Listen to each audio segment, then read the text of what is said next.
सम्मान के योग्य सम्मानित बुजुर्ग, नौजवान साथी, आप सभी के चरणों में आपके बेटे, आपके बच्चे हर्ष शिकारा की हाथ जोड़कर राम राम।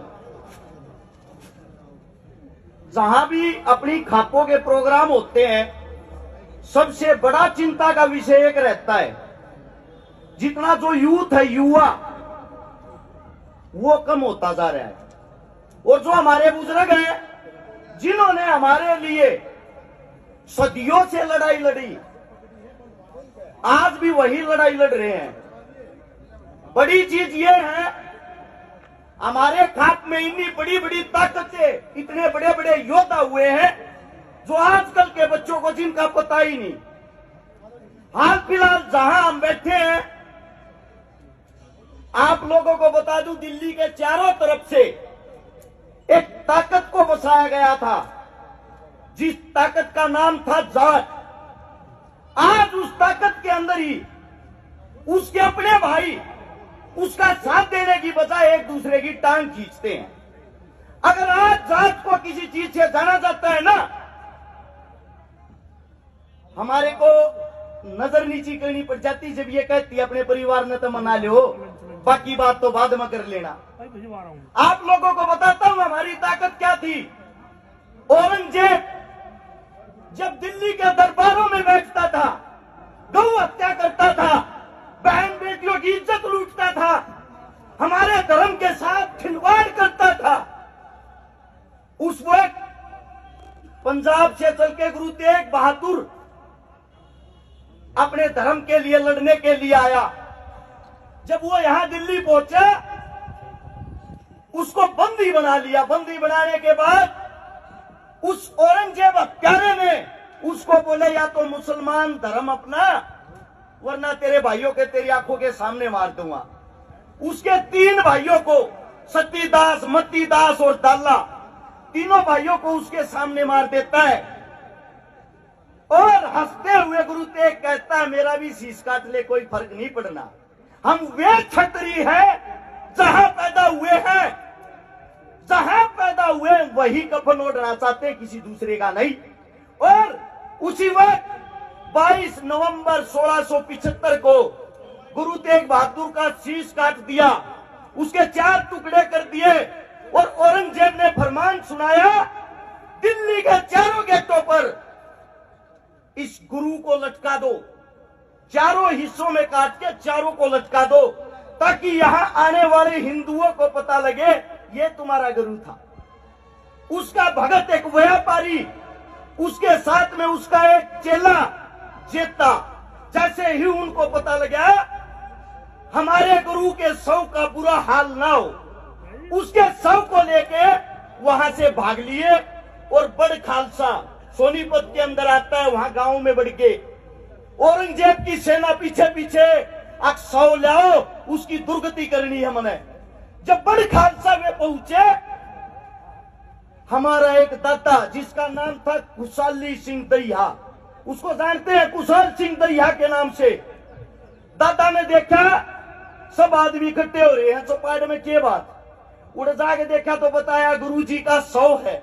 सबसे पहले तो सबने शीश झुकाकर नमस्कार किया, और उसके बाद पूछा, भाई रोड़ा के है, रोड़ा बताओ।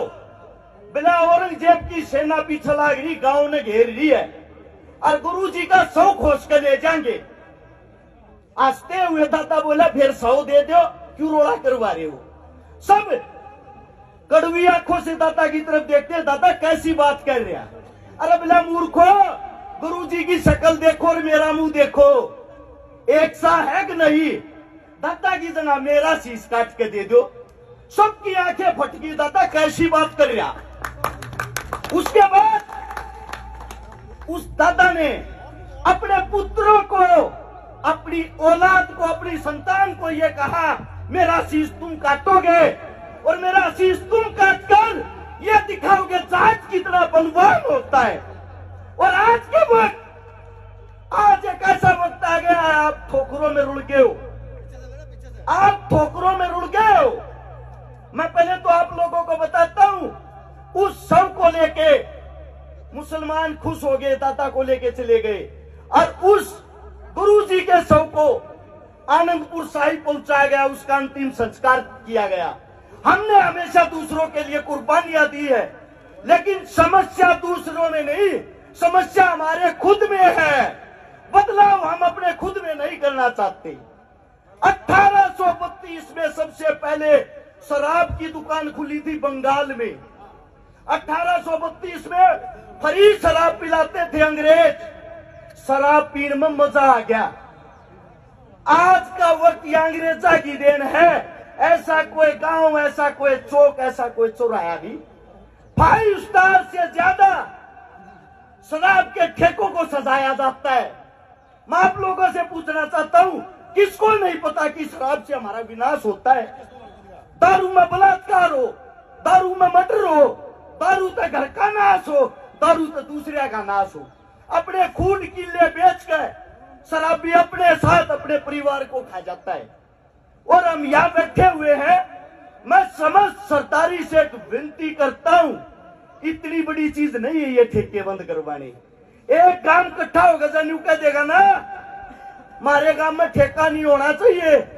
मैं गारंटी देता हूं किसी सरकार के अंदर जा इतनी मत ठेका खोल दे। मैं तो ये मानता हूं ये कमी हमारी है। फसल खराब होगी, नस्ल खराब होगी, बचा लो इनने। थारे बालक हाँ झूठी बात ना करता। थारे बीच में बता दू, थारे बालक ने थारे आशीर्वाद है। ये 2 साल में 258 तो छोरी ब्याह दी, जिनका ना भाई था ना बाप था। 28 करोड़ रुपए की नगद मदद कर दी लोगों की, गरीब आदमियों की। 1400 परिवारों को बसा दिया। 129 आंदोलनों में भागीदारी कर ली। तो कैद साहब आप अब तो जा चुके हैं, हमारे पिता सम्मान है, उनसे पूछना जो जब ये किसान आंदोलन चला सबसे पहले बैरिकेड तोड़ने वाला सिंगू बॉर्डर पे मैं ही था। मेरी टीम के साथ सबसे पहले चोट मेरे को लगी थी। अगर आप वीडियो निकाल के देखोगे यो फैसला भी मेरा ही था।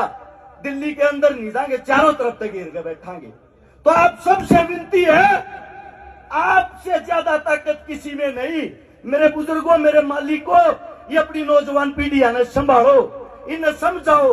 ये जो फोन ले रहे हैं जिसके कारण विनाश हो है, इसके कारण आप अच्छा काम भी कर सकते हो। अपनी कौम ने एक कर लो, थारे तो ताकतवर कोई नहीं है। मेरे मुख से कोई गलत शब्द निकला हो, हाथ जोड़ के क्षमा चाहता हूं। थारा बालक हूं, थारा बेटा हूं।